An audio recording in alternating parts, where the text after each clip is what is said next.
আসসালামু আলাইকুম। স্বপ্ন পূরণের জন্য আছেন জব অ্যাসিস্টের সাথে থাকবেন স্বপ্ন পূরণ হওয়ার আগ পর্যন্ত ইনশাআল্লাহ। প্রিয় শিক্ষার্থী, খাদ্য অধিদপ্তরের পরীক্ষাটি খুবই সন্নিকটে। ইতিমধ্যেই খাদ্য অধিদপ্তরের প্রথম ধাপের পরীক্ষাটি আগামী 9 আগস্ট অনুষ্ঠিত হবে। তাই এই স্বল্প সময়ে নিজেকে পরীক্ষার জন্য সম্পূর্ণরূপে প্রস্তুত করার জন্য মডেল টেস্টের বিকল্প নেই। কারণ একটি মডেল টেস্টে আপনাকে বাংলা, ইংরেজি, গণিত এবং সাধারণ জ্ঞান সবগুলো বিষয়েই দক্ষ করে তুলবে। তাই আমাদের এই বিশেষ আয়োজন ফাইনাল মডেল টেস্ট। এখনকার আয়োজনে আমরা দেখব আমাদের ফাইনাল মডেল টেস্টের ষষ্ঠ মডেল টেস্ট। ধ্বনি পরিবর্তনের নিয়মে কোনটি বর্ণ বিপর্যয়ের দৃষ্টান্ত? ধ্বনি পরিবর্তনের নিয়মে এখানে বর্ণ বিপর্যয়ের দৃষ্টান্ত হচ্ছে পিচাস। বাংলা সাহিত্যে প্রথম মুসলিম নাট্যকার রচিত নাটক কোনটি? বাংলা সাহিত্যে প্রথম মুসলিম নাট্যকার রচিত নাটক হলো বসন্ত কুমারী।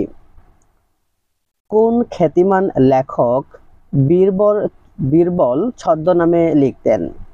বীরবল ছদ্মনামে লিখতেন প্রমথ চৌধুরী। ওরা আমার মুখের বাসা কায়রা নিতে চায় গানটির রচয়িতাকে? বিখ্যাত গানটির রচয়িতা আব্দুল লতিফ। বিস্ময় ও সংশয় এর বিপরীত শব্দ কোনটি? বিস্ময় ও সংশয় এর বিপরীত শব্দ হলো প্রত্যয়। পূর্ব বাংলার ভাষা আন্দোলন ও তৎকালীন রাজনীতি গ্রন্থের রচয়িতাকে? পূর্ব বাংলার ভাষা আন্দোলন এবং তৎকালীন রাজনীতি গ্রন্থের রচয়িতা হলেন বদরুদ্দীন উমর। আইনশাস্ত্র কোন সমাস? আইনশাস্ত্র এটি হলো কর্মদ্বারয় সমাস। কাজী নজরুল ইসলাম রচিত উপন্যাস কোনটি? কাজী নজরুল ইসলাম রচিত উপন্যাস হলো বাঁধনহারা। কোনগুলো অর্ধ স্বরবর্ণ?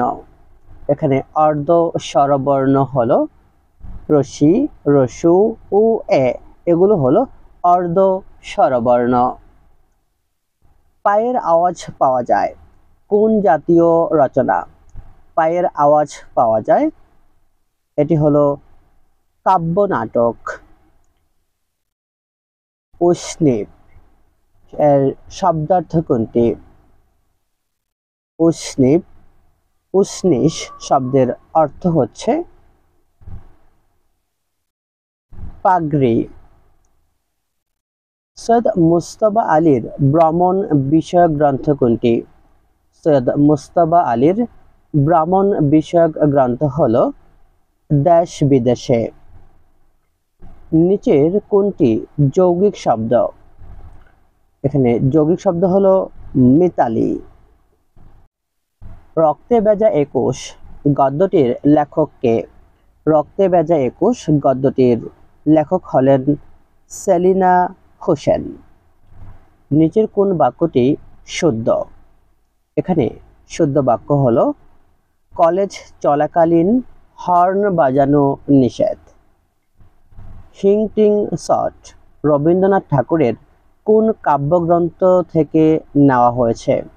হিং টিং সট এটি রবীন্দ্রনাথ ঠাকুরের সোনার তরী কাব্যগ্রন্থ থেকে নেওয়া হয়েছে। অ্যাপেনথেসিস এর বাংলা পরিভাষা কোনটি?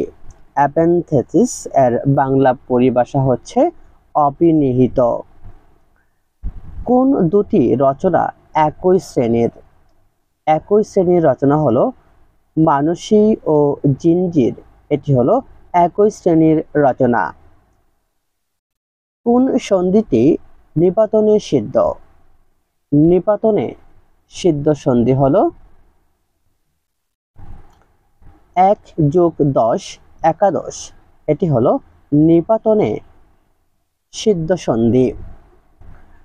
চর্যাপদ কোন ছন্দে রচিত? চর্যাপদ মাত্রাবৃত্ত ছন্দে রচিত। আবক্ষ জলে নেমে স্নান, এক কথায় কি হবে? আবক্ষ জলে নেমে স্নান, তাকে এক কথায় বলা হয় অবগাহন। কবর নাটকটি কোন পটভূমিতে রচিত? কবর নাটকটি এটি 52 ভাষা আন্দোলন এর পটভূমিতে রচিত হয়।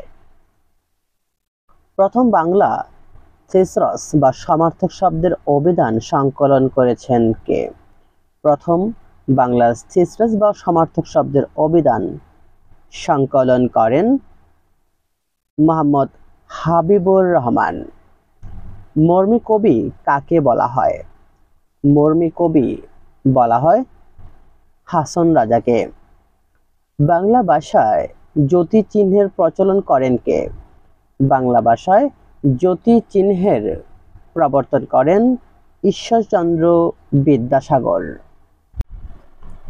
প্রিয় শিক্ষার্থী, এখন আমরা আমাদের ফাইনাল মডেল টেস্টের ইংরেজি অংশটুকু ব্যাখ্যা সহ সমাধান করব, যাতে আপনারা প্রতিটি প্রশ্ন সম্পর্কে সুস্পষ্ট ধারণা অর্জন করেন। An ordinance is a law.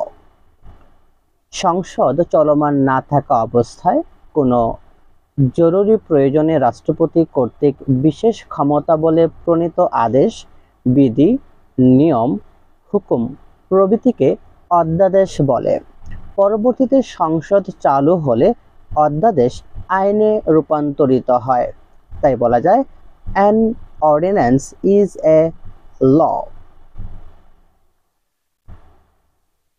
Pediatric related to the treatment of pediatric, এটি হলো শিশু চিকিৎসা বা শিশু চিকিৎসার সাথে সম্পর্কিত, তাই হচ্ছে children.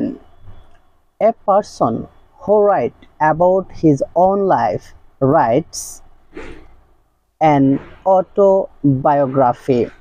সাধারণত অটোবায়োগ্রাফি, যার অর্থ হচ্ছে আত্মজীবনী বা আত্মচরিত। A book about a person's life written by that person.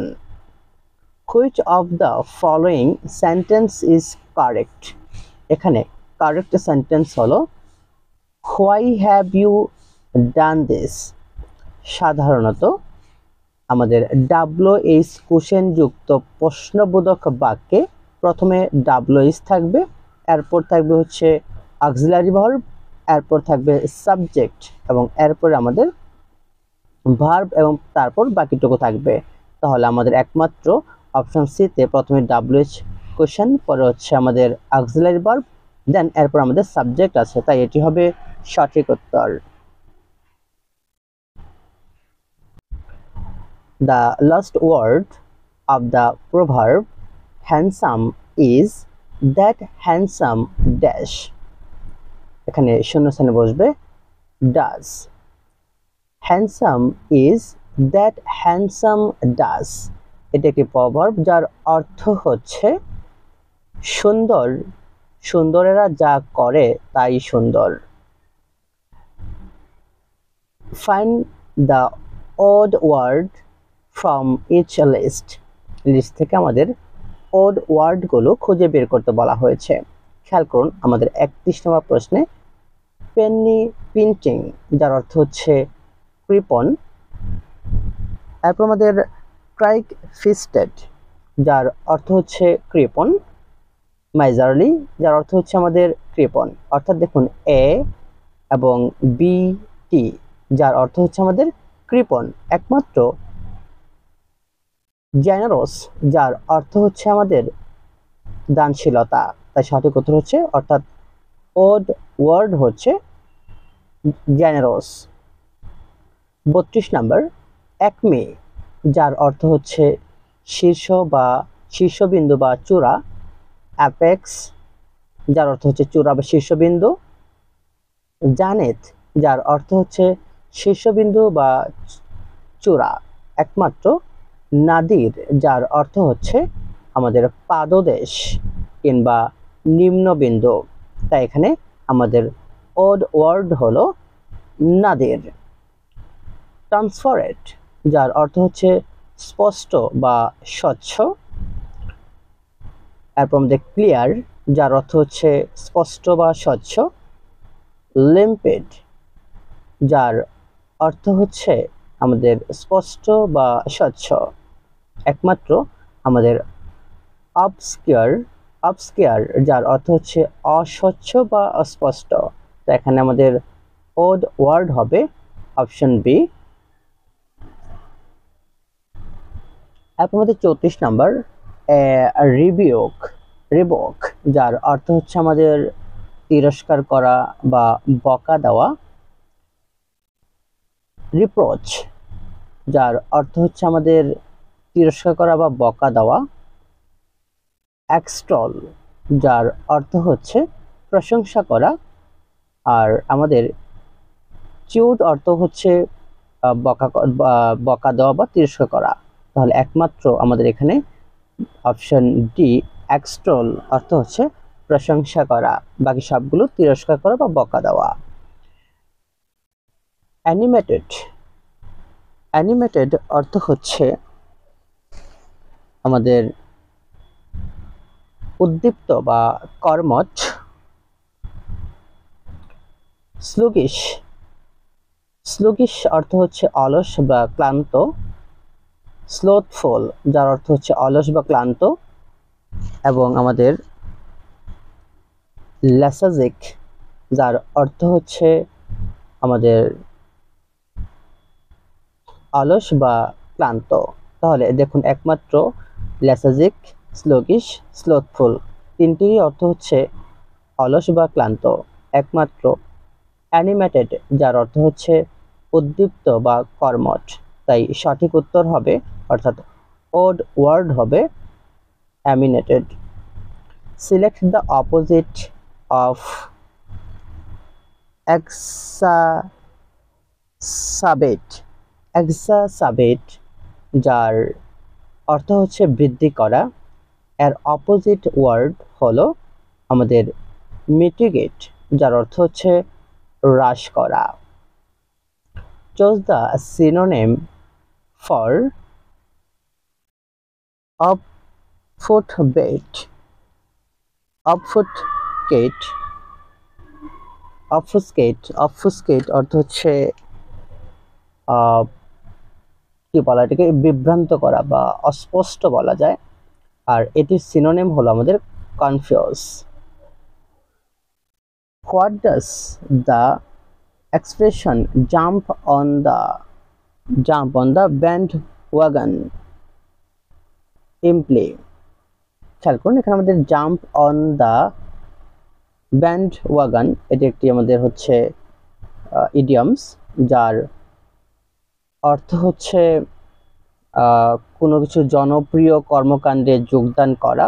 তাহলে এটি সঠিক উত্তর হবে to join other in a popular activity. Pick the antonym for ubiquitous, ubiquitous, যার অর্থ হচ্ছে সর্বব্যাপী বা সর্বত্র বিরাজমান।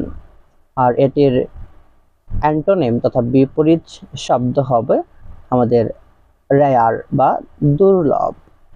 Choose the antonym of, choose the antonym for আমাদের ইফিমেরাল।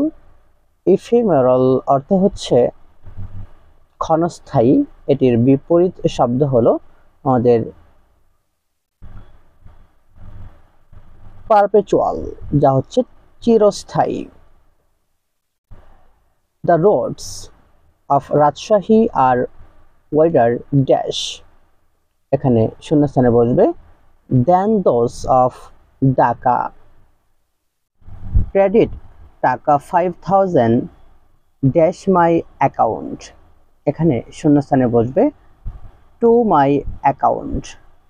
সাধারণত ব্যাংক অ্যাকাউন্টে যত টাকা জমা রাখা বা জমা হওয়া অর্থে ক্রেডিট এর পরে সবসময় প্রিপোজিশন হিসেবে টু ব্যবহৃত হয়। The adjective form of the word study is study এর অ্যাডজেক্টিভ ফর্ম হলো studious. He said, I went to Tangail, এটির ইনডিরেক্ট স্পিচ হবে He said that she had gone to Tangail. শব্দটি কেটে দাও এর ইংরেজি অনুবাদ কোনটি? এর ইংরেজি অনুবাদ হলো pen thought the word. The girls water the plants. Here water is, এখানে water ব্যবহৃত হয়েছে মূলত verb হিসেবে। খেয়াল করুন আমাদের যে বাক্যটি, যে the girls water the plants, অর্থাৎ মেয়েগুলো গাছগুলোকে পানি দেয়। তাহলে ওয়াটার শব্দটি এখানে নাউন এবং ভার্ব উভয় অর্থে ব্যবহৃত হয়েছে। ওয়াটার শব্দটি আমাদের প্রদত্ত বাক্যে পানি দেওয়া অর্থে ব্যবহৃত হয়েছে, তাই এটি ভার্ব। মে বাংলাদেশ প্রসপার ড্যাশ, এখানে শূন্যস্থানে বসবে ডে বাই ডে। এখানে মূলত ডে টু ডে অর্থ হচ্ছে দিনে দিনে, ডে বাই ডে যার অর্থ হচ্ছে দিনের পর দিন। তাই এখানে আমাদের সঠিক উত্তর, যেহেতু বাংলাদেশ দিনের পর দিন উন্নতি করুক এই অর্থে আমাদের সঠিক হবে আমাদের day by day. academic is similar to, academic is similar to, এখানে scholastic। the unfed should be fed, এটিকে অ্যাক্টিভ করলে হবে we should feed the unfed। it is more than honest, honesty make it positive, এটিকে positive sentence করলে হবে honesty is not as much as it। প্রিয় শিক্ষার্থী, এখন আমরা গণিতের অংশটুকু সমাধান করব। অবশ্যই আপনাকে খাতা কলম নিয়ে বসতে হবে এবং প্রতিটি প্রশ্নের ব্যাখ্যা মনোযোগ সহকারে করতে হবে। প্রথমে যে অঙ্কটি আছে, দেওয়া আছে এ বি সি ডি চতুর্ভুজের এ কোণ প্লাস বি কোণ প্লাস সি কোণ ইকুয়াল টু 2D হলে ডি কোণের মান কত? খেয়াল করুন আমাদের এখানে কি দেওয়া আছে, আমরা জানি একটা চতুর্ভুজের 4টি কোণের সমষ্টি কত। তথা আমরা যদি মনে করেন যে এ কোণ প্লাস বি প্লাস সি কোণ প্লাস ডি কোণ ইকুয়াল টু হচ্ছে আমাদের কত? 360 ডিগ্রি। আমরা জানি 4টা কোণের যোগফল হচ্ছে 360 ডিগ্রি। আমাদের এখানে দেওয়া আছে এ প্লাস বি প্লাস সি তথা এইটুকু ইকুয়াল টু হচ্ছে আমাদের 2D। তাহলে আমরা লিখতে পারি যে 2D প্লাস ডি, তাহলে আমাদের এইটুকু হচ্ছে 2D, 2D প্লাস আর হচ্ছে আমাদের এই ডি বাকি আছে, তাহলে 2D equal to D equal to হচ্ছে 360 ডিগ্রি। তাহলে এখান থেকে আমাদের মোট ডি কত হলো? 3D। তাহলে 3D ইকুয়াল টু হচ্ছে 360 ডিগ্রি। তাহলে এখান থেকে যদি আমরা ডি রেখে দেই তাহলে আমাদের 360কে 3 দিয়ে ভাগ দিলে কত হবে? 120। তাহলে ডি এর মান হচ্ছে 120 ডিগ্রি। তাহলে সঠিক উত্তর হচ্ছে আমাদের option B, 120 degree. Equal to x belongs to n such that 2 is greater than x is greater than equal 6 এবং q equal to আমাদের x belongs to n such that x জোড় সংখ্যা এবং x is greater than equal 8 হলে p intersection q কত? খুবই সহজ একটি আমাদের সেটের অঙ্ক। আমরা ইজিলি এখান থেকে, এখানে মূলত আমাদের p এবং q এর মানগুলো সেট গঠন পদ্ধতিতে দেওয়া আছে, আমাদেরকে আগে সেট তালিকা পদ্ধতিতে বের করতে হবে। তাহলে p এর মানটা কত? আমরা এখান থেকে p এর মানটা প্রথমে বের করে নিই যে p ইকুয়াল টু কত হবে। তাহলে যে x বিলংস টু n মানে ন্যাচারাল নাম্বার, কত থেকে? আমাদের 2 থেকে বড় এবং 6 সহ 6 থেকে ছোট। তাহলে 2 থেকে বড় কত আছে আমাদের? 2 থেকে বড় আছে 3, 4, 5 এবং 6 সহ যেহেতু লেস দেন ইকুয়াল আছে তাহলে হচ্ছে আমাদের 6। এরপর হচ্ছে আমাদের কিউ ইকুয়াল টু কত?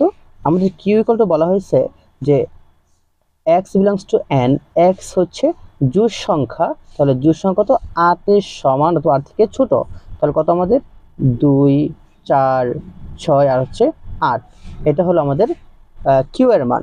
এখন বলছে পি ইন্টারসেকশন কিউ, তাহলে P intersection Q equal to হচ্ছে আমরা পি এর মানটা কত 3 4 5 6, আর এখানে আমাদের n এর মান ইন্টারসেকশন n হচ্ছে আমাদের কিউ কত আমাদের 2 4 6 8, তাহলে আমাদের ইন্টারসেকশন এর কাজ হচ্ছে শুধু কমন মানগুলো নেবে।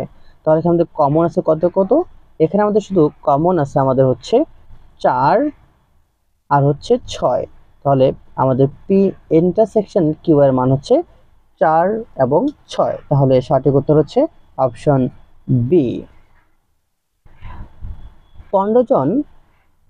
15 জনের কোনো কাজ এক তৃতীয়াংশ করতে 20 দিন সময় লাগে, কত দিনে 20 জন লোক পুরো কাজটি শেষ করতে পারবে? খেয়াল করুন, আমাদের এটাকে সহজেই করতে পারি আমাদের ঐকিক নিয়মে। আমরা এখানে যদি একটু দেখে নিই যে এখানে কাজ কত এক তৃতীয়াংশ, তার মানে 1/3। খেয়াল করুন কাজটা কত আমাদের, যদি এক তৃতীয়াংশ হয় তাহলে কত 3/1, এটা হলো এক তৃতীয়াংশ কাজ। এখন 15 জন লোক, মোট লোক হচ্ছে 15 জন, আমরা যদি একটু লিখি এখানে খেয়াল করুন যে 15 জন লোক 1/3 এই কাজটা করে হচ্ছে আমাদের 20 দিনে, আমরা সংখ্যা লিখছি 20 দিনে। তাহলে আমাদের 15 জন লোকে যদি আমরা এক অংশ কাজ করতে বলি, তাহলে কাজটা করতে পারবো কত আমাদের 20 নিচে হচ্ছে আমাদের কত 1/3 এত অংশ দিনে। তাহলে এটা যদি আমরা গুণ দিয়ে উল্টে দিলে কত হবে 3 20 60 দিন, মানে আমরা যদি এটা করি যে 20 গুণ তাহলে 3/1, তাহলে 3 20 কত আমাদের 60, তাহলে সম্পূর্ণ কাজ করতে 60 দিন সময় লাগবে। এখন আমরা বের করব যে যদি একজন লোক কাজটা করে তাহলে কত দিন লাগবে, একজন ব্যক্তি যদি কাজটা করে তাহলে একজন লোক কাজটা করতে তার সময় লাগবে, হ্যাঁ মানে একজন লোক পুরো কাজটা যদি করে তাহলে পুরো কাজ করতে সময় লাগবে 60 ইন্টু কত আমাদের 15, তার কত হলো আমাদের 60 ইন্টু 15। এখন আমাদের যদি 20 জন যদি করে, যদি আমাদের 20 জনে পুরো কাজটি করে তাহলে আমাদের 60 গুণ 15 ভাগ হচ্ছে কত আমাদের 20, তাহলে 3 20 60, 3 3 25, 3 15 45, তাহলে আমাদের সঠিক উত্তর হচ্ছে যে কাজটি করতে 45 দিন সময় লাগবে। সঠিক উত্তর হচ্ছে অপশন এ। 240 টাকা মূল্যের একটি পণ্যের উপর 2 বার যথাক্রমে 15% এবং 25% হারে মূল্য হ্রাস হলে পণ্যটির চূড়ান্ত মূল্য কত? খেয়াল করুন, তাহলে আমাদের এখানে পণ্য হ্রাস হচ্ছে, একবার হচ্ছে 15%, আরেকবার হচ্ছে 25%, তাহলে মোট টাকা কত আমাদের 240। এটাকে আমরা সুপার শর্টকাট নিয়ম যদি করি তাহলে 240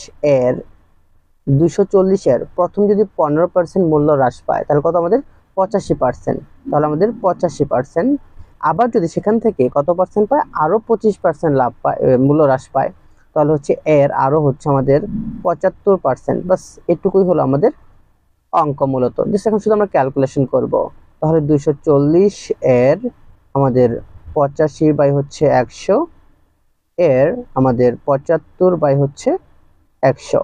এখন যদি এটাকে আমরা কাটাকাটি করি তাহলে এটি উত্তর আসবে আমাদের 153 টাকা। 153 টাকা সঠিক উত্তর। তাহলে সঠিক উত্তর হচ্ছে আমাদের অপশন সি 173 টাকা।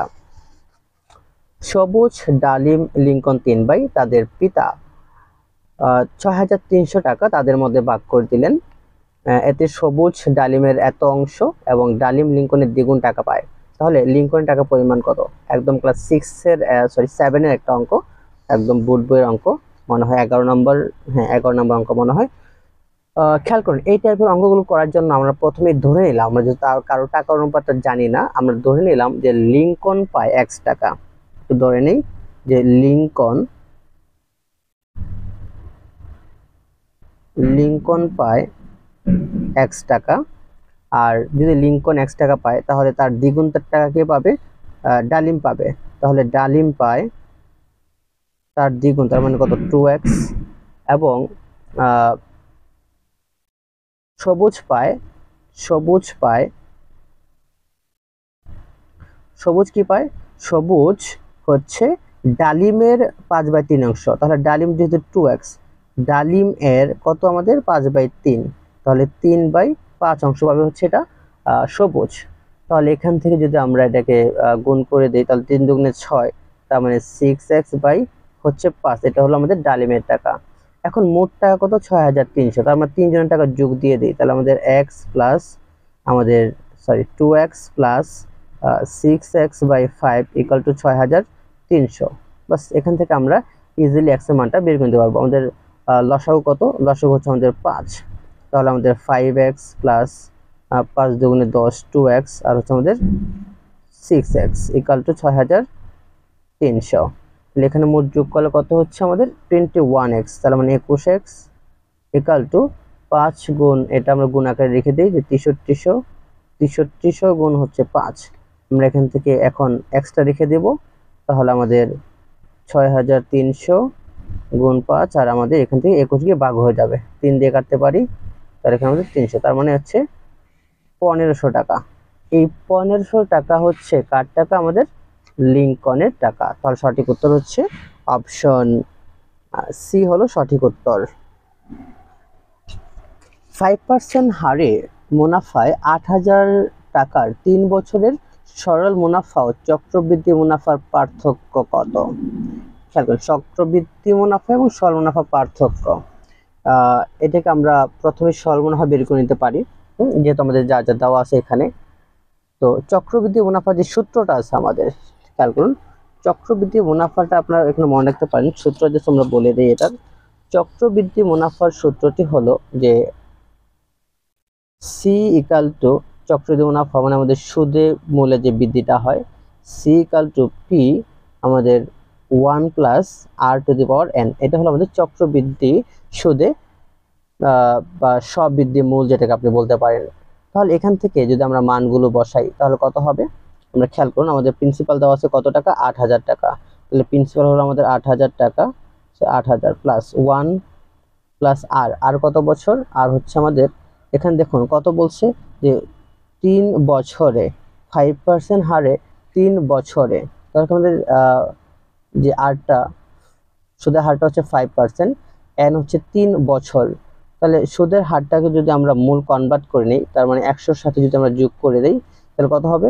100 আচ্ছা 5% দিয়ে দিলাম, মনে করেন 5% দিয়ে দিলাম, আর ইন্টু হচ্ছে আমাদের 3 বছর, 3 বছর। তাহলে এই দুটোকে 5% মানে কত? 100, মানে নিচে 100 উপরে আমাদের কত 5 আছে, এটা আমরা এটাকে 1 সাথে যোগ করে দিলে কত হবে? এটাকে 1 সাথে যোগ করলে আমাদের এখানে 8000 যোগ হচ্ছে 8000 ইন্টু হচ্ছে 100 যোগ 0.5, তাহলে আমাদের 1.0505 উপরে হচ্ছে আমাদের 3 বছর। তাহলে এখান থেকে যদি আমরা গুণ করে দিই এটার মান আসবে হচ্ছে আমাদের 9261। এখন তাহলে আমাদের সুদ কত? তাহলে এখানে আমাদের সুদ হচ্ছে 8000, 9000, এটা থেকে আমাদের আসলটা বাদ দিয়ে দিব। আসল কত আমাদের? 8000। তাহলে আমাদের মাইনাস করলে কত হচ্ছে? এখানে মাইনাস করলে হচ্ছে আমাদের 1261, আর এখানে আমাদের সরল মুনাফা বের করতে পারি। আর সরল মুনাফা বের করার জন্য সহজ সূত্র হচ্ছে আমরা জানি যে I equal to P N R. তাহলে I equal to P N R, এটা আমাদের সরল মুনাফা, I equal to P N R. তো এখানে যে আমরা মানগুলো বসাইলে এখানে কত হবে? আমাদের আসল হচ্ছে 8000 টাকা, এন হচ্ছে 3 বছর, আর হচ্ছে আমাদের কত 5%, তাহলে 5 বাই হচ্ছে 100। এখানে আমাদের কাটাকাটি করলে এটা মান আসবে আমাদের কত? আয়ের মান হচ্ছে আসবে 1200। তাহলে আমাদের পার্থক্য কত? তাহলে আমাদের 1261 থেকে 1200 যদি আমরা মাইনাস করে দেই তাহলে আমাদের 61 হলো আমাদের পার্থক্য। তাহলে সঠিক উত্তর হচ্ছে 61, তথা আমাদের অপশন সি হলো সঠিক উত্তর। একটি নির্বাচনে 2 জন প্রার্থী জামান এবং নুমান প্রতিদ্বন্দ্বিতা করল। জামান নির্বাচনে প্রদত্ত ভোটের 40% ভোট পেল, নুমান জামানের চেয়ে 298 ভোট বেশি পেয়ে নির্বাচনে জয়লাভ করলো। ওই নির্বাচনে কতজন ভোট দিয়েছিল? খেয়াল করুন এই টাইপের অঙ্কগুলো আমরা সহজেই করতে পারি। এখানে জামান বুট প্রায় কত, এখানে জামান বুট প্রায় ছিল 40%, আর নোমান পায় ছিল কত, তাহলে নোমান পায় আমাদের নোমান লিখি নোমান পায় ছিল আমাদের তাহলে কত পার্সেন্ট, 100 থেকে 40 বাদ দিলে 60% হচ্ছে নোমান পেয়েছিল। এখন তাহলে বুটের ব্যবধান কত খেয়াল করুন, যে আমাদের এখানে ব্যবধানটা হচ্ছে আমাদের 40 থেকে এটা মাইনাস করে দেন, তাহলে হচ্ছে আমাদের 20% হচ্ছে আমাদের ব্যবধান। তাহলে এই 20% ব্যবধানে অর্থাৎ 20 জন যদি আমরা মনে করি 100-তে, তাহলে এই 20 জনের 20 ভোট দিই, 20 ভোট বেশির ক্ষেত্রে ভোটার হচ্ছে আমাদের কত 100 জন। হ্যাঁ, তাহলে আমাদের এক ভোটের ক্ষেত্রে আমাদের কত হবে 100 বাই হচ্ছে 20। যদি সে 298 ভোট বেশি পায়, খেয়াল করুন, তাহলে 298 দিয়ে দেন। এই 298 ভোট যদি বেশি পায় তাহলে 100 গুণ 298, নিচে আমাদের হচ্ছে 20 দিয়ে কাটিয়ে দেন 5 গুণ 298, তাহলে আমাদের 1490 ভোট। সঠিক উত্তর হচ্ছে 1490। তাহলে অপশন এ হলো সঠিক উত্তর। তিনটি পরস্পর মৌলিক সংখ্যার প্রথম দুইটির গুণফল হচ্ছে 91, শেষ দুইটির গুণফল 143 হলে সংখ্যা তিনটি কত? খেয়াল করুন, এটি করার জন্য সহজে আমরা আমাদের অপশনগুলো পরীক্ষা করতে পারি, বা অপশনগুলো দেখলে আমরা সহজেই করতে পারবো। দেখুন 7 গুণ 3 যদি এর ক্ষেত্রে দেখি, 7 গুণ 13 দুইটির গুণফল কত আমাদের 91। আবার শেষের দুইটা যদি আমরা দেখি যে 11 এবং 13 গুণফল কত আমাদের 143।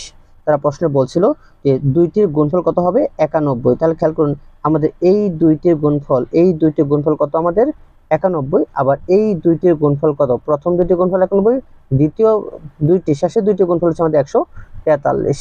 তাহলে আমাদের এটাই কিন্তু সঠিক উত্তর। বাকিগুলো দেখুন কিন্তু মিলবে না। যদি 7 গুণ এটা গুণ দেন অপশন বিতে, তাহলে এটা হচ্ছে আমাদের গুণ দিলে কত আমাদের 7 গুণ 11 77 হবে, বাট 91 হয় না, তাহলে এটা বাদ। আর 11 গুণ 7 এটা আমাদের 7, এটাও হয় না। 13 গুণ 7 এটা আমাদের গুণ দিলে কত হয়, প্রথম দুইটা গুণ দিলে হচ্ছে আমাদের 143, আর লাস্টের দুটো গুণ দিলে 91, তো আমাদের এটা উল্টো হচ্ছে। তাহলে সঠিক উত্তর হচ্ছে আমাদের অপশন এ, প্রথম দুটি গুণ দিলে হচ্ছে 91, আর শেষে দুইটা গুণ দিলে হচ্ছে আমাদের গুণফল 143। নিচের কোনটি সবচেয়ে ছোট সংখ্যা? এখানে সবচেয়ে ছোট সংখ্যা হচ্ছে আমাদের আমরা এটাকে চাইলে ভগ্নাংশ বা দশমিক আকারে নিতে পারি। খেয়াল করুন 18 ভাগ কত 36, তাহলে এটা আমাদের কত, এটা আমাদের হচ্ছে 0.5, মূলত এটা আমাদের মূলত 0.5। 5/3 এটা মূলত কত, এটা যদি আমরা ভগ্নাংশে নিয়ে তাহলে 1.6, মানে ভগ্নাংশে যদি নেই 1.6।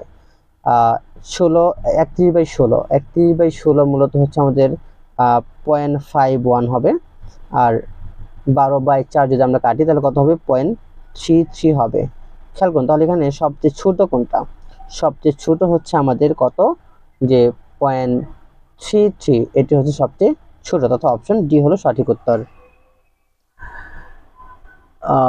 এরপর হচ্ছে আমাদের √m + 1/√m = 2 হলে √m - 1/√m এর মান কত? খেয়াল করুন এই টাইপের অঙ্কগুলো সমাধান করার জন্য আমরা প্রথমেই এখান থেকে আমরা একটা সূত্র জানি, যে যেহেতু মাইনাসের মান বের করতে বলা হয়েছে, আমরা লিখতে পারি এখানে লিখি। এখানে দেখুন আমরা জানি যে √m দেওয়া আছে -1/√m, তো এটা আমরা হোল স্কয়ার দিলাম, ইকুয়াল টু হচ্ছে, তার মানে a - b হোল স্কয়ার সূত্র আমরা জানি যে √m a + b whole square -4ab, 4√m × 1/√m। তাহলে আমাদের এই mm কাটা যাবে 1/m যেহেতু, আর এখানে তো আমাদের এটার মান দেওয়া আছে কত 2 দেওয়া আছে, তাহলে আমাদের 2 স্কয়ার মাইনাস হচ্ছে 4, তাহলে 4 - 4 = হচ্ছে 0। তাহলে সঠিক উত্তর হচ্ছে আমাদের অপশন এ 0। একটি সাবানের আকার 5 সেন্টিমিটার, 4 সেন্টিমিটার এবং 1.5 সেন্টিমিটার হলে 55 সেন্টিমিটার দৈর্ঘ্য, 48 সেন্টিমিটার প্রস্থ, 30 সেন্টিমিটার উচ্চতা বিশিষ্ট একটি বাক্সে মোট কতটি সাবান রাখা যাবে? আমরা প্রথমেই এখানে যদি আয়তন বের করে নিই, সাবানের আয়তন, খেয়াল করুন সাবানের আয়তনটা কত হবে, আমরা গুণ দিয়ে বের করে ফেলতে পারি। তার মানে আমরা প্রথম 3টাকে গুণ দেব। যদি 3টাকে গুণ দিই কত হয়, আমাদের মনে করেন সাবানের আয়তনটা বের করে নিই আগে, যে আমাদের 5 গুণ হচ্ছে 4 গুণ হচ্ছে আমাদের 1.5, এই 3টাকে গুণ দিলে হচ্ছে আমাদের কত হবে, 5 4 5 20 20 আর হচ্ছে 30, তাহলে হচ্ছে আমাদের 30 ঘন সেমি হবে এটা। হ্যাঁ, আচ্ছা এটা গেল। তারপর আমরা বাক্সের আয়তনটা যদি বের করি, বাক্সের আয়তন কত আমাদের 55 গুণ হচ্ছে 48 গুণ হচ্ছে আমাদের 30, তাহলে এটাকে গুণ দিলে এটা হবে আমাদের কত, 7900।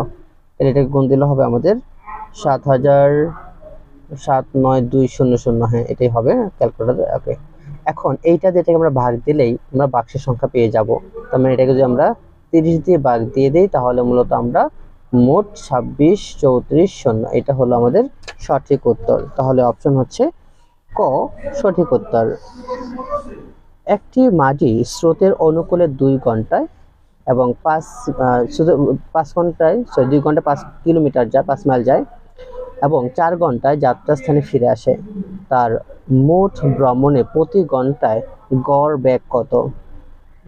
খেয়াল করুন, এখানে শেষ মোট অতিবাহিত সময় কত, 6 ঘন্টা। ঠিক আছে, কারণ সে 2 ঘন্টায় গেছিল আবার 4 ঘন্টা ফিরে আসছে, তাহলে 2 আর 4 6 ঘন্টা তার অতিবাহিত সময়, মানে অতিক্রান্ত সময়। আর দূরত্ব কত, গেছে সেখানে 5 মাইল আবার ফিরে আসছে 5 মাইল, তাহলে টোটাল 10 মাইল। তাহলে সে 10 মাইল যাত্রাপথ, মোট পথ হচ্ছে অতিক্রম করে 10 মাইল, আর সে মোট সময় ব্যয় করছে 6 ঘন্টা। তাহলে 10/6 যদি আমরা ভাগ দিয়ে দিই তাহলে সঠিক উত্তর চলে আসবে। কত হবে এই সঠিক উত্তর হবে, আমরা যদি এটিকে কাটি তাহলে কত, 3/5, মানে 5/3। 5/3 যদি আপনি মিশ্রতে নেন তাহলে কত হবে আমাদের 1 সমস্ত 3/2। অপশন এ হবে সঠিক উত্তর। 2x² - x - 15 এর উৎপাদক কত? খুবই সহজ একটি উৎপাদক, তো এটাকে আমরা অনেকভাবে করতে পারি। উৎপাদক আশা করি আপনাদের প্রবলেম হবে না। এটি সঠিক উত্তর হচ্ছে 2x + 5 - 3, 2x + 5 x - 3, এটি হবে সঠিক উত্তর। আশা করছি পারবেন, আর উৎপাদক না পারলে অবশ্যই কমেন্টে জানাবেন, আমরা ইনশাল্লাহ করে দেব। 8² × 8 নট, এটির মান হবে, আমরা জানি যে ই নটের মান সবসময় 1, আর এখানে 8 8 64, 64 গুণ 1 তার মানে কত, 64 হবে সঠিক উত্তর। লগ 10⁻x = 3 হলে এখানে x এর মান কত? খেয়াল করুন, আমরা জানি যেহেতু লগ x 10x দেওয়া আছে, তাহলে এখানে x এর মান কত বের করতে বলা হয়েছে। তাহলে আমরা এখানে মূলত লিখতে পারি যে 10³ যদি আমরা তুলে দিই তাহলে 10³ = কত, x, তাহলে x = কত হবে, মানে আমরা সহজে লিখতে পারি। এখানে সরি একটু লিখে দিই, তাহলে আমাদের 10x = 3, তাহলে এটা আমরা যদি পাওয়ার করে দিই তাহলে 10³ তার মানে কত হবে, 10³ দিলে কত হয়, 3টা 0 বেড়ে যাবে, তাহলে x = 3টা 0 কোনটা আছে, এটা এ হবে সঠিক উত্তর। 1 2 1 4 7 ধারার 29তম পদ কত? খুবই সহজ একটি ধারার অঙ্ক। আমরা প্রথমেই যে সূত্রটি আছে a + n - 1 * d, এটা দিয়ে করতে পারি, যেহেতু আমাদের nতম পদের সূত্রই হচ্ছে এটা, a + n - 1 * d। খেয়াল করুন, তাহলে আমাদের সূত্র হচ্ছে a + n - 1 * d। এ হচ্ছে প্রথম পদ, প্রথম পদ কত আমাদের 1 + 1, nটা আমরা জানি না, nটা সরি আমরা এখানে 29তম পদ বের করব, 29তম পদ, আমাদের 29তম পদ বের করতে বলা হয়েছে। তাহলে a থাকবে 1 ও n হচ্ছে আমাদের কত, 29, তাহলে 29 - 1, d হচ্ছে সাধারণত পার্থক্য কত আমাদের 3 হচ্ছে পার্থক্য, তাহলে ইনটু হচ্ছে আমাদের 3, তাহলে এখানে 28, তাহলে 1 যোগ আমাদের 28 গুণ 3 তার মানে কত, 84, আর 1 যোগ করলে আমাদের 85। সঠিক উত্তর হচ্ছে আমাদের 29তম পদটি হবে 85, অপশন সি হলো সঠিক উত্তর। একটি সামন্তরিকের ক্ষেত্রফল 3.9 বর্গ সেন্টিমিটার, ভূমি হচ্ছে 2.6 সেন্টিমিটার, তাহলে এর উচ্চতা কত? খেয়াল করুন, আমরা জানি যে সামন্তরিকের উচ্চতাকে ক্ষেত্রফল বাই ভূমি দিলেই আমরা উচ্চতা পেয়ে যাব। এখানে ক্ষেত্রফল দেওয়া আছে কত, 3.9, আর উচ্চতা দেওয়া আছে 2.6, তাহলে 3.6 ভাগ হচ্ছে 2.6 ভাগ দিলে উত্তর আসবে আমাদের 1.5, এটি হলো সঠিক উত্তর। একটি বর্গক্ষেত্রের কর্ণের দৈর্ঘ্য এ মিটার হলে ওই বর্গক্ষেত্রের ক্ষেত্রফল কত? বর্গক্ষেত্রের কর্ণের দৈর্ঘ্য দেওয়া আছে এখানে এ মিটার, আর যদি এ মিটার দেওয়া থাকে তাহলে ওই বর্গের ক্ষেত্রফলটা কত হবে? খেয়াল করুন, একটি বর্গের ক্ষেত্রফল হচ্ছে আমরা ক্ষেত্রফলকে a স্কয়ার বাই 2 দিয়ে ভাগ করতে পারি, ক্ষেত্রফল পেয়ে যাব। তাহলে এখানে আমাদের খেয়াল করুন, বর্গক্ষেত্রকে আমরা a স্কয়ার বাই, এখানে মূলত a স্কয়ার বাই 2, এটি হবে সঠিক উত্তর। এরপর হচ্ছে আমাদের একটি সমবাহু ত্রিভুজের বাহুর দৈর্ঘ্য 2 সেন্টিমিটার, উচ্চতা হচ্ছে 1 সেন্টিমিটার হলে x এর মান কত? খেয়াল করুন, আমাদের বলছে কি একটি সমবাহু ত্রিভুজের বাহুর দৈর্ঘ্য 2 সেন্টিমিটার, বাহুর দৈর্ঘ্য 2 সেন্টিমিটার যদি হয় তাহলে এর উচ্চতা 1 সেন্টিমিটার হলে x এর মান কত? তার মানে আমরা সহজে এটাকে একটা কিভাবে করতে পারি, সমকোণ ত্রিভুজ অঙ্কনের মতো করে করতে পারি। যদি আপনি একটা সমকোণ ত্রিভুজ কল্পনা করেন, এখানে যে মনে করেন এখানে আপনি এই একটা সমবাহু ত্রিভুজ, আচ্ছা একটা সমবাহু ত্রিভুজ মনে করেন, এটা হচ্ছে তার উচ্চতা বের করব, দেওয়া আছে তার সমান, এইটা 2 মিটার 2 সেন্টিমিটার দেওয়া আছে, আমরা এইটুকু জানি না, তাহলে আমরা এইটুকু লম্বটুকু বের করব। আমরা এইটুকু হচ্ছে 1, এইটুকু 1 যদি ধরে নিই, আর এইটা বের করব x, তাহলে আমরা অতিভুজ দিয়ে সহজে লম্বটা বের করে নিতে পারবো। আমাদের পিথাগোরাসের সূত্র হচ্ছে অতিভুজ স্কয়ার ইকুয়াল লম্ব স্কয়ার প্লাস ভূমি স্কয়ার। তাহলে আমাদের অতিভুজ হচ্ছে আমাদের 2 স্কয়ার ইকুয়াল টু, আমাদের লম্বটা আমরা জানি না, এটা x ধরে নিলাম, x স্কয়ার বের করব, ইকুয়াল টু হচ্ছে আমাদের ভূমি হচ্ছে 1 স্কয়ার। তাহলে আমাদের কত এখানে সহজে লিখে, এখানে কত আমাদের 4 সমান সমান x স্কয়ারই থাকবে আর প্লাস 1। তাহলে আমরা x স্কয়ারটা রেখে দিলাম, তাহলে আমাদের কত হবে? 4 থেকে 1 বাদ দিলে থাকে আমাদের 3, তাহলে √3 হবে সঠিক উত্তর। স্কয়ার ওই পাশে গেলে রুট হয়ে যায়, আপনারা সবাই জানা, তাহলে b হলো সঠিক উত্তর। এরপর আমাদের 2 × 3x + 5 -x -13 কে সমাধান করলে x এর মান কত হবে? আমরা ইজিলি এটি সমাধান করতে পারবো, সমাধান করলে এটির মান আসবে হচ্ছে হাফ। হ্যাঁ, এটি আপনারা সমাধান করবেন, আশা করছি পারবেন, সহজ অঙ্ক। 70 এটিকে এটিকে সমাধান করলে এটির মান হবে আমাদের কত? 3 হবে, এটির মান অনলি 3 হবে। এরপর হচ্ছে আমাদের x, এটিকে আমরা সমাধান করব, এটাকে সমাধান করলে এটা মান আসবে হাফ, এটা আপনারা করে নেবেন, হাফ হাফ, এটা আমরা করার জন্য করব না, এটা আপনারা করতে পারবেন ইনশাআল্লাহ। একটি বৃত্তের পরিধি ও ক্ষেত্রফল যথাক্রমে এত সেন্টিমিটার ও এত সেন্টিমিটার আচ্ছা হলে বৃত্তটির যা এর দৈর্ঘ্য নির্ণয় করতে বলছে। খেয়াল করুন কি বলছে, আমাদের এখানে একটা বৃত্ত দেওয়া আছে, বৃত্তের পরিধি এবং ক্ষেত্রফলের অনুপাত দেওয়া আছে। তাহলে পরিধি কত? বৃত্তের ক্ষেত্রফল আমরা জানি πr স্কয়ার, আর পরিধি হচ্ছে 2πr। তাহলে খেয়াল করুন, আমরা যদি একটু এটাকে লিখে নেই, যে মনে করেন এই দেখেন, আমরা যদি এখানে বৃত্তের পরিধি কত আমাদের? 2πr, তাহলে 2πr বৃত্তের পরিধি, ক্ষেত্রফল πr স্কয়ার।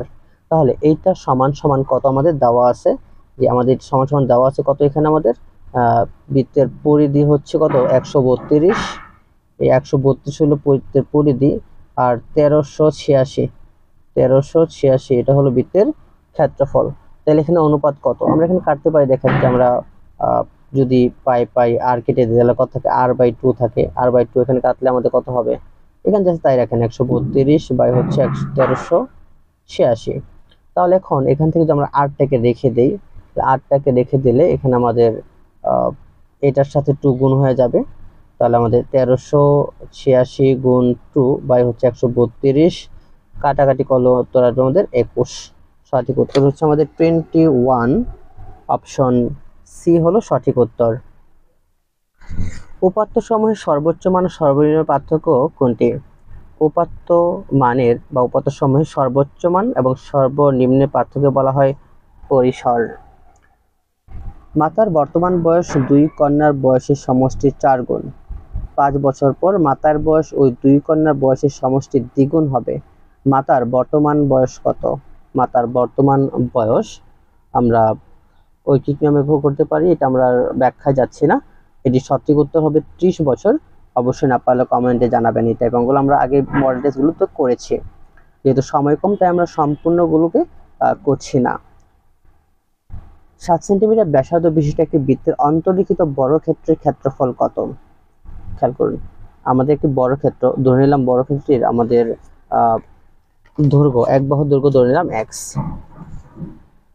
আমরা এটাকে একটু ব্যাখ্যা করে দিই, কারণ এই টাইপটা করা হয় নাই। আমরা ধরে নিলাম আমাদের বাহুর দৈর্ঘ্যটা আমরা ধরে নিলাম এক্স, বর্গক্ষেত্রে এক বাহুর দৈর্ঘ্য এক্স, তাহলে কর্ণের দৈর্ঘ্য কত হবে? বর্গক্ষেত্রে কর্ণের দৈর্ঘ্য সূত্র হচ্ছে √2x, এটা হচ্ছে কর্ণ। তাহলে আমাদের ক্ষেত্রফল কত? X square. তারা বলছে কি? তারা বলছে এখানে যে 7 সেন্টিমিটার বৃত্তের ব্যাসার্ধ বৃত্তের অন্তর্নিহিত বর্গক্ষেত্রের ক্ষেত্রফল কত? তাহলে আমাদের যদি 7 সেন্টিমিটার হয় একটা বৃত্ত, তাহলে আমরা এখানে লিখতে পারি যে মূলত যে √2x আমাদের 7 × 2, যেহেতু তার আমাদের জানি যে একটা বর্গের কর্ণ মূলত এটা হচ্ছে বৃত্তের একটা ব্যাস হবে এখানে। তাহলে এখানে আমাদের কত হবে? যদি আমরা উভয়কে বর্গ করি তাহলে এখানে 2x² বর্গ করলাম, আর এখানে হচ্ছে কত? 9 9 9 হচ্ছে আমাদের 196, সরি 196, 7 × 2 = 14, 14 দিয়ে গুণ দিলে 196, উভয়কে বর্গ করা হয়েছে। তাহলে এখানে যদি x² রেখে দিলে কত হবে? 98। এই 98ই হচ্ছে আমাদের সঠিক উত্তর, অর্থাৎ অপশন এ হলো সঠিক উত্তর। বাংলাদেশের আম সবচেয়ে বেশি রপ্তানি হয় কোন দেশে? বাংলাদেশের আম সবচেয়ে বেশি রপ্তানি হয় যুক্তরাজ্যে। সম্প্রতি ডক্টর মোহাম্মদ ইউনূস জাপান সফরে গিয়ে জাপানের প্রধানমন্ত্রীকে কোন বইটি উপহার দেন? সম্প্রতি ডক্টর মোহাম্মদ ইউনূস জাপান সফরে জাপানের প্রধানমন্ত্রীকে উপহার দেন জুলাই অভ্যুত্থানে শিক্ষার্থীদের আঁকা দেয়াল চিত্র বইটি। ইউনিসেফের বর্তমান প্রধান কে? ইউনিসেফের বর্তমান প্রধান হলেন ক্যাথরিন এম রাসেল। সামুদ্রিক মাছ উৎপাদনে বাংলাদেশের অবস্থান কততম? সামুদ্রিক মাছ উৎপাদনে বাংলাদেশের অবস্থান 11তম। ডক্টর মোহাম্মদ ইউনূস কত সালে যুক্তরাষ্ট্রের কংগ্রেশনাল গোল্ড মেডেল লাভ করেন? তিনি যুক্তরাষ্ট্রের কংগ্রেশনাল মেডেল লাভ করেন 2010 সালে। মুক্তিযুদ্ধের সময় কয়টি ব্রিগেড ফোর্স গঠিত হয়? মুক্তিযুদ্ধের সময় 3টি ব্রিগেড ফোর্স গঠিত হয়। বাস্তিল দুর্গ কোন বিপ্লবের সঙ্গে সম্পর্কযুক্ত? বাস্তিল দুর্গ এটি ফরাসি বিপ্লবের সাথে সম্পর্কযুক্ত। ভাষা আন্দোলনের সময় পাকিস্তানের প্রধানমন্ত্রী কে ছিলেন? ভাষা আন্দোলনের সময় পাকিস্তানের প্রধানমন্ত্রী ছিলেন খাজা নাজিমউদ্দিন। তমদ্দুন মজলিস কে প্রতিষ্ঠা করেন? তমদ্দুন মজলিস প্রতিষ্ঠা করেন আবুল কাশেম। বাংলাপিডিয়ার প্রধান সম্পাদক কে? বাংলাপিডিয়ার প্রধান সম্পাদক সিরাজুল ইসলাম। বর্তমানে বৃহত্তম বরিশাল ও ফরিদপুর এলাকা প্রাচীনকালে কোন জনপদের অন্তর্ভুক্ত ছিল? বর্তমানে বৃহত্তর বরিশাল ও ফরিদপুর প্রাচীনকালে বঙ্গের অন্তর্ভুক্ত ছিল। ব্যবজা কত সালে প্রতিষ্ঠিত হয়? ব্যবজা এটি প্রতিষ্ঠিত হয় 1980 সালে। আন্তর্জাতিক দুর্যোগ প্রশমন দিবস কবে পালন করা হয়? আন্তর্জাতিক দুর্যোগ প্রশমন দিবস পালন করা হয় 13ই অক্টোবর। সিটিবিটি দ্বারা কি বোঝানো হয়? সিটিবিটি দ্বারা বোঝানো হয় comprehensive nuclear test ban treaty. Interpol কি ধরনের সংস্থা? ইন্টারপোল এটি হলো একটি পুলিশ ও অপরাধ সংক্রান্ত আন্তর্জাতিক সংস্থা। E8 পৃথিবীর কোন ধরনের 8টি দেশকে নির্দেশ করে? E8 মূলত পৃথিবীর সবচেয়ে পরিবেশ দূষণকারী 8টি দেশকে নির্দেশ করে। অপেক এর সদর দপ্তর কোথায় অবস্থিত? অপেক এর সদর দপ্তর ভিয়েনায় অবস্থিত। বাঙালি নামের নদীটি বাংলাদেশের কোন জেলায় অবস্থিত? বাঙালি নামের নদীটি বাংলাদেশের বগুড়া জেলায় অবস্থিত। ওআইসি কোন সালে প্রতিষ্ঠিত হয়? ওআইসি প্রতিষ্ঠিত হয় 1969 সালে। অবিভক্ত বাংলার শেষ মুখ্যমন্ত্রী কে ছিলেন? অবিভক্ত বাংলার শেষ মুখ্যমন্ত্রী ছিলেন হোসেন শহীদ সোহরাওয়ার্দী। স্টেনলেস স্টিলের অন্যতম উপাদান কোনটি? স্টেনলেস স্টিলের অন্যতম উপাদান হলো ক্রোমিয়াম। লোহাকে গ্যালভানাইজিং করতে ব্যবহৃত হয় কোনটি? লোহাকে গ্যালভানাইজিং করতে ব্যবহৃত হয় দস্তা। অপটিক্যাল ফাইবারে আলোর কোন ঘটনাটি ঘটে? অপটিক্যাল ফাইবারে মূলত আলোর অভ্যন্তরীণ প্রতিফলন ঘটে। ভাইরাসজনিত রোগ নয় কোনটি? ভাইরাসজনিত রোগ নয় নিউমোনিয়া। ডিএনএ দ্বি হেলিক্স কাঠামোর জনক কে? ডিএনএ দ্বি হেলিক্স কাঠামোর জনক হলেন ওয়াটসন ও ক্রিক। প্রিয় শিক্ষার্থী, এই ছিল আমাদের ষষ্ঠ মডেল টেস্টের গুরুত্বপূর্ণ প্রশ্নাবলী এবং প্রতিটি প্রশ্নই পরীক্ষার জন্য খুবই গুরুত্বপূর্ণ এবং উপযোগী। আশা করছি এখান থেকে আপনাদের পরীক্ষায় শতভাগ কমন পড়বে। অবশ্যই মনোযোগ সহকারে প্রতিটি প্রশ্ন দেখতে হবে, প্রতিটি মডেল টেস্ট দেখতে হবে এবং প্রশ্নের উত্তর করার আগে আপনাকে নিজে ট্রাই করতে হবে যে আপনি পারেন কিনা। আজকে পর্যন্তই। আসসালামু আলাইকুম।